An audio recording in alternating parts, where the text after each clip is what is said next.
नमस्ते। हाँ, ये लोग कैसे हैं आप सब। चलिए कहानी शुरू करते हैं, जहाँ पे महाराज अपने प्रजा के बीच में जाते हैं अपने प्रजा का सुख दुख सुनने के लिए। जब ऐसा होता है तो प्रजाजन बहुत आनंदित होते हैं और राजा का स्वागत बहुत मन से करते हैं और राजा का सत्कार इतना अच्छे से होता है प्रजा के बीच कि राजा एकदम आनंदित हो महल लौटते हैं। जब राजा आनंदित हो महल लौट रहे होते हैं तो राजा के मन में सिर्फ एक ही विषय चल रहा होता है, वो है नील। वो नील को मन ही मन शुक्रिया अदा कर रहे होते हैं कि आज जो कुछ भी, जो सुख, जो प्रेम, जो आनंद उन्हें चाहिए था अपने जीवन से, वो सब आज नील की वजह से मिल रहा है। जो सम्मान चाहिए उन्हें चाहिए था अपने जीवन से और प्रजा से, राज्य से, लोगों से, अपनों से, वो सब कुछ उन्हें मिल रहा है। कुछ प्रयास तो उन्हें भी खुद करना होगा और इसलिए राजा महल लौटकर अपने बच्चों के साथ अच्छा वक्त गुजारने के लिए तैयार होते हैं और अपने बच्चों के साथ अच्छा पल गुजारते हैं। जैसा कि उनका पुत्र कहता था कि अगर किसी को जाने बिना प्रेम नहीं किया जा सकता, इसलिए वो उन्हें जानने के लिए व्याकुल होते हैं और वो अपने बच्चों को ये बताने के लिए पूरी कोशिश करते हैं कि उनके पिता कैसे व्यक्ति हैं। राजा अपने राज्य को और अपने प्रजा को अपने बेटों के साथ अच्छा वक्त गुजारते हैं, सबके साथ अच्छे से रहते हैं। वक्त गुजरता जाता है और वक्त के साथ महल में खुशियों की लहर दौड़ पड़ती है। महल में एक दासी का पुत्र होता है, वही दासी जिसका नाम नील है और मालती। उनका पुत्र जब होता है तो महल ही नहीं बल्कि पूरा राज्य खुशी से झूम उठता है और सभी लोग आनंदित हो महल आते हैं और मालती को दुआएं दी जाते हैं। राजा बहुत खुश होते हैं। फिर राजा अपने बच्चों और नील के बच्चे के साथ खेलते हैं। वक्त गुजरता ही जाता है। धीरे धीरे राज्य और राजा दोनों ही जैसे सही राह पर चल पड़े हों। सब कुछ पहले जैसा हो जाता है जैसे उनके बाप दादाओं के समय में था। अब प्रजा में किसी को भी उनकी मर्ज़ी के बिना सेना में भर्ती नहीं किया जाता और ना ही दासी बनाया जाता है। सब कुछ उनकी इच्छा से होता है।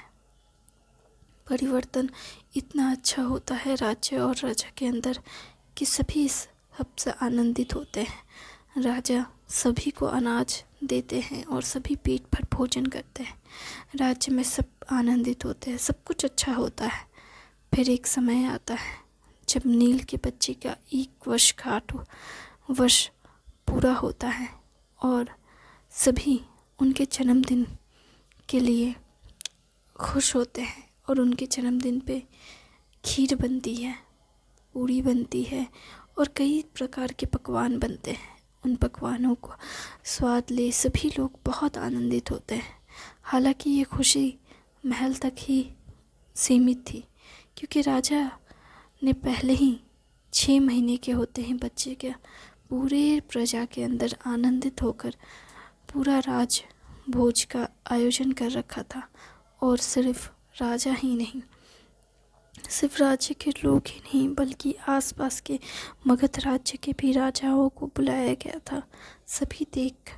सभी के राजा के ऐसे हाव भाव देख हैरान थे और उनकी प्रशंसा किए उन्हें रहा ही नहीं गया। सभी राजा, सभी राज्य के दरबार मंत्री सभी आनंदित थे कि राजा पहली बार ऐसे अलग थलग दिख रहे हैं और उनकी वजह से सच में हमारे अंदर जो डर था कि इस राज्य का क्या होगा और हमारा क्या होगा, क्योंकि राजा की सेना से सभी डरते थे, क्योंकि राजा सिर्फ सेना बना रहे होते हैं, जिसके कारण सभी के मन में एक डर था कि कहीं राजा किसी राज्य पर आक्रमण कर उन्हें हथिया न ले। लेकिन राजा का ये परिवर्तन देख सभी बहुत आनंदित होते हैं और जो लोग नील और मालती के विवाह में नहीं आते हैं, जो राजा वो सभी उनके पुत्र को आशीर्वाद देने के लिए उनके 6 वर्ष की आयु 6 महीने में आ जाते हैं और उन्हें आशीर्वाद देते हैं, उन दोनों को और उनके बच्चे को। सभी बहुत अच्छे से खुशी के साथ सारे वक्त गुजर रहे होते हैं, पर जब 1 वर्ष का उनका जन्मदिन मनाया जाता है उस बच्चे का, जिसका नाम रखा जाता है नील का, निर्मल। मालती की ये पसंद होती है। मालती कहती है जैसे पिता का नाम नील है वैसे ही बेटे का नाम निर्मल होना चाहिए। ये नाम जितना ही कोमल और सुंदर है, वो बच्चा निर्मल कभी भी अपने पिता के लिए अच्छे नहीं रहे, क्योंकि जब वो 1 वर्ष के हुए तो उनके पिता को मृत्यु का दंड मिला। और ऐसा इसलिए हुआ क्योंकि सभी आनंदित थे, सभी को, किसी को नहीं पता कि क्या होने वाला है। राजा और राजमहल के सभी लोग नील और मालती के बच्चे को बधाई देने के लिए और उसकी नज़र उतारने आते हैं। सभी आनंदित होते हैं। महल में हर तरह का पकवान बनता है, मिठाई बनती है, खीर बनती है, सभी बच्चों को आशीर्वाद दिया जाता है, सब कुछ सही होता है। पर इसी बीच नील को सज़ा मिल जाती है। सज़ा इस बात की मिलती है कि जो खीर बनी होती है वो खीर नील ने खुद बनाई होती है अपने बच्चे की पहले जन्मदिन के उपलक्ष्य में। पर उस खीर को खाकर 10 सैनिकों की मौत हो जाती है, जिसमें से 5 सैनिक ऐसे होते हैं जो जीवन और मृत्यु के बीच संघर्ष कर रहे होते हैं, और 5 उस खीर को खाते ही दम तोड़ देते हैं। उस खीर को बनने के बाद बच्चे को खिलाया जाता है, पर बच्चा स्वस्थ होता है। पर उसके बाद जितनों ने खीर खाई वो सब अस्वस्थ हो गए, और इस सब का दोष नील के माथे आता है और नील को सजाए मौत दी जाती है। दोषी पकड़ा ही नहीं जाता। किसका दोष होता है ये किसी को समझ नहीं आता। राजा ना चाहते हुए भी नील को सज़ा दे देते हैं। हालांकि इस सज़ा से राजा खुद भी खुश नहीं, आनंदित नहीं होते, परंतु वो क्या कर सकते हैं। और जब राजा का ये आदेश होता है, इस आदेश को सुन मालती राजा के कक्ष में भागे भागे आती है और उनके पैरों में गिर उनसे कहती है कि महाराज, हमसे कोई दोष हुआ है तो हमें क्षमा कर दे, पर कृपया कर नील को कोई सज़ा ना दे। उनका कोई दोष नहीं है। उन्होंने तो खीर अपने बच्चे की खुशी और उनके बच्चे की लंबी आयु के लिए किया। फिर आपने उन्हें सज़ा कैसे दे दी? आप ऐसा कैसे कर सकते हैं महाराज? आप खुद सोचिए, बच्चे को तो कुछ नहीं हुआ, पर बाकी सबको तो हुआ। उनकी मृत्यु हो गई है। कुछ तो ऐसे अस्वस्थ हो गए हैं कि वो कुछ खा नहीं सकते हैं, ना कुछ बोल सकते हैं। आप तो मुझे बताओ, इस सब का न्याय कौन करेगा? हम राजा हैं और हमें न्याय करना ही होगा। ये हमारा विचार है। और राज्य में जीवन के बदले जीवन, मृत्यु के बदले मृत्यु, यही प्रावधान है। और आप प्रावधान से कोई नहीं चूक सकता, चाहे वो राजमहल का हो या राज्य। हम ये नहीं कहते कि हमें भी अपने फैसले पे भरोसा है। हमें भी लगता है कि नील ने कोई दोष नहीं किया, पर हम क्या कर सकते हैं। सारे लोग, सब कोई कह रहे हैं कि नील ने ही सब कुछ किया, नील ने ही खीर बनाई और नील ने ही सबको परोसा। किसी और ने तो हाथ भी नहीं लगाया खीर को। तो फिर किसी और की मौत कैसे हो सकती है? और सोचने वाली बात यह है कि सब कुछ तो नील ने ही किया। उसने अपने बच्चे को जहर नहीं खिलाया, लेकिन उस 10 सैनिकों को उसने जहर खिलाया, जिसकी वजह से 5 सैनिकों की मौत हो गई और जो बच्चे हैं वो उनकी हालत ख़राब है। महाराज, उन्हें अगर मारना ही होता तो वो आपको मारते, ताकि वो इस राज्य को हड़प सके। मालती, क्या तुम यही चाहती थी? नहीं महाराज, हम बता रहे हैं, बस आपको समझाने की कोशिश कर रहे हैं कि नील को अगर ऐसा कुछ करना होता तो वो आपके साथ करते, बाकी राज्य के बाकी सैनिकों के साथ, प्रजा के साथ।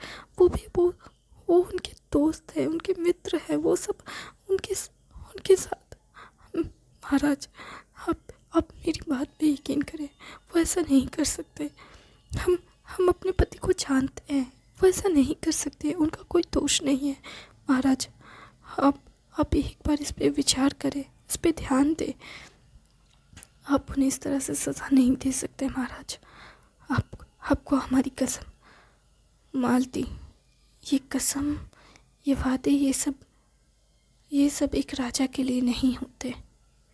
हमें जो सज़ा देनी थी हमने दे दी, और अगर हम इसे रोकना भी चाहें तो हम नहीं रोक सकते, क्योंकि न्याय यही कहता है। ये आपके न्याय और आपके न्याय के प्रतीक हमें समझ नहीं आते। मालती की इतनी सारी बातें सुनने के बाद भी राजा का मन में प्रश्न तो आया, लेकिन राजा ने मालती को ये कहकर बाहर निकाल दिया अपने कक्ष से कि हम कुछ नहीं कर सकते, हम राजा के हाथों बंधे हैं, एक व्यक्ति के स्वरूप और नील के अच्छे विचारों को सम्मान करते हैं, परंतु हम कुछ नहीं कर सकते। हम एक राजा हैं, पहले हमें इस प्रजा को देखना है, फिर हम अपने परिवार को देख सकते हैं। हम कुछ नहीं कर सकते मालती, तुम हमारी व्यवस्था समझो और यहाँ से चली जाओ, बेहतर होगा। नील के लिए कुछ ना कर पाना मालती के लिए इतना दर्द भरा होता है कि वो भागती हुई राजा के कक्ष से निकल सीधे नील के पास चली जाती है और कहती है, अगर आपको कुछ हो गया तो हम भी नहीं जी पाएंगे। ये मालती तो ज़ोर ज़ोर से चिल्ला कर कहती है, क्योंकि कोई भी नील से, कोई भी सैनिक मालती को मिलने नहीं देते।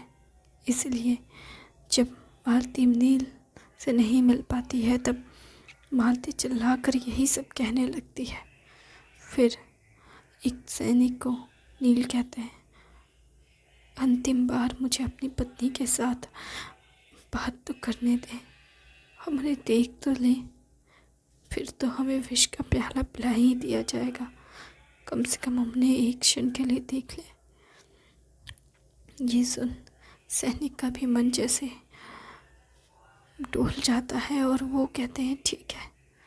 फिर वो बाहर के और सैनिक से कहते हैं, उन्हें मिलने दे, राजा ने वैसे भी फैसला तो कर ही दिया है, इन्होंने दोष किया है, इन्होंने हमारे साथियों को मारा है, तो इन्हें तो सज़ा मिलनी ही चाहिए, लेकिन उनकी पत्नी को किस बात की सज़ा मिले। ये कहकर नील और मालती एक दूसरे से मिल पाते हैं, क्योंकि सैनिकों ने उनका प्रेम पहले भी देखा है, इसलिए वो मिलने देते हैं। और जहाँ मालती नील के हाथों में हाथ धरे कहती है, हम आपसे बहुत प्रेम करते हैं, हम आपको अच्छे से जानते हैं, आपका कोई दोष नहीं, ये सब किसी और का किया धरा है, हम इस सच का पता करके रहेंगे। पर राजा के फैसलों का हम क्या करें। मालती, फैसला हो चुका है, अब तुम या हम कोई भी कुछ नहीं कर सकते, इसलिए बेहतर होगा कि हमें उस फैसले का सम्मान करें। नहीं, हम उस फैसले को नहीं मान सकते, हम राजा के ऐसे फैसले नहीं मान सकते जिसमें कोई न्याय नहीं, अन्याय है।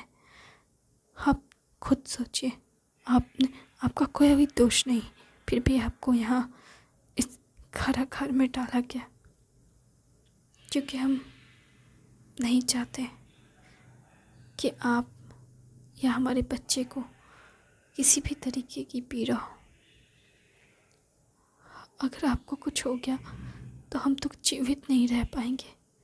आप खुद सोचिए, हमने तो साथ जीने और मरने की बातें की थी, और आपके जाने के बाद हम कैसे जिएंगे? नहीं, हम नहीं जी पाएंगे। आपको जीना होगा मालती, हमारे बच्चे के लिए। अगर आप यहाँ नहीं रहना चाहती तो आप इस महल को छोड़कर चली जाइए, अभी इसी वक्त चली जाइए और दूसरे राज्य में जाकर हमारे बच्चे की देखरेख करें। हम राजा से विनती करेंगे कि वो आपको और हमारे बच्चे को कुछ ना करे। आप राजा से विनती करेंगे हमारे लिए? अरे उनसे तो आपको अपने प्राणों की विनती करनी चाहिए। आप हमारे लिए विनती करेंगे, न्याय और विचार की विनती करनी चाहिए। और आप ये सब करने के बजाय आप बस यहाँ से बाहर निकलने के बारे में सोचें। राजा कुछ नहीं सुनने वाले हैं, राजा को कोई न्याय की नहीं पड़ी, राजा कुछ भी नहीं समझने वाले। उनके लिए तो उनका फैसला ही सही है। हम नहीं जानते। आप आज रात्रि हमारे साथ बाहर जाएंगे। नील मालती की ऐसी बातें सुन बहुत हैरान होते हैं और कहते हैं, ये तुम क्या कह रही हो मालती? तुम हमें यहाँ से भागने की बात कर रहे हो? नहीं, हम तो बस असली गुनहगार को पकड़ना चाहते हैं, और इसके लिए आपको यहाँ से निकलना होगा। जब तक आप इस राज्य को छोड़ कहीं और नहीं जा सकते या इस कारागार से बाहर नहीं निकलेंगे, तब तक पता कैसे चलेगा कि असली दोषी कौन है? मालती की ऐसी बातें सुन कहीं ना कहीं नील को भी ये संदेह हो ही जाता है कि हमें यहाँ से निकलना ही होगा। राजा ने बहुत जल्दबाजी में फैसला कर लिया। सत्य क्या है ये किसी को नहीं पता, और राजा ने बस अनुमान से ये मान लिया कि हमने दोष किया है। हमें मृत्युदंड की सज़ा मिली।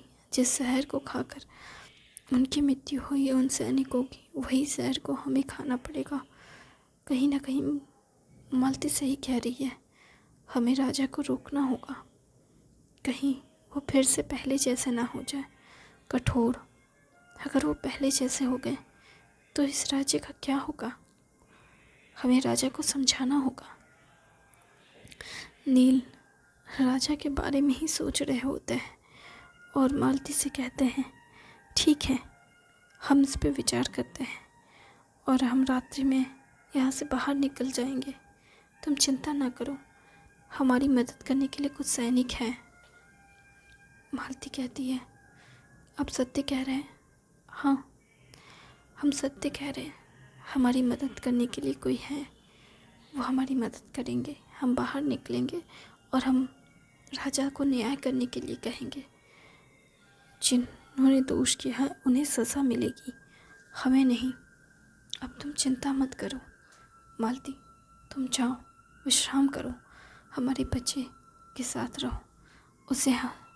उन्हें आपको सबसे ज़्यादा आवश्यकता है। आप हमारे बच्चे के साथ रहें, उनका ख्याल रखें। हम राजा से बात करेंगे बाहर निकल के, हम उन्हें समझाएंगे कि हम गुनहगार नहीं हैं। आप जाएं। मालती नील से मिलकर चली जाती है।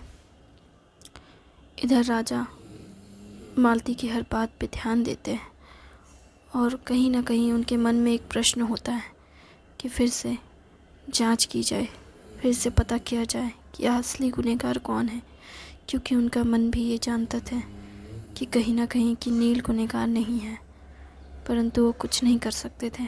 उनके हाथ बंधे थे और उन्हें वही सब करना पड़ा जो वो नहीं करना चाहते थे। परंतु इधर रानी बहुत खुश थी। किस बात से ये किसी को नहीं पता, पर रानी जश्न मना रही थी। ये कुछ लोगों को पता चला, पर किसी को नहीं पता कि क्या ये सच में जश्न था या कुछ और। वो अपने पुत्रों के साथ अपने कक्ष में इस कहानी को यहाँ तक सुनने के लिए आपका शुक्रिया।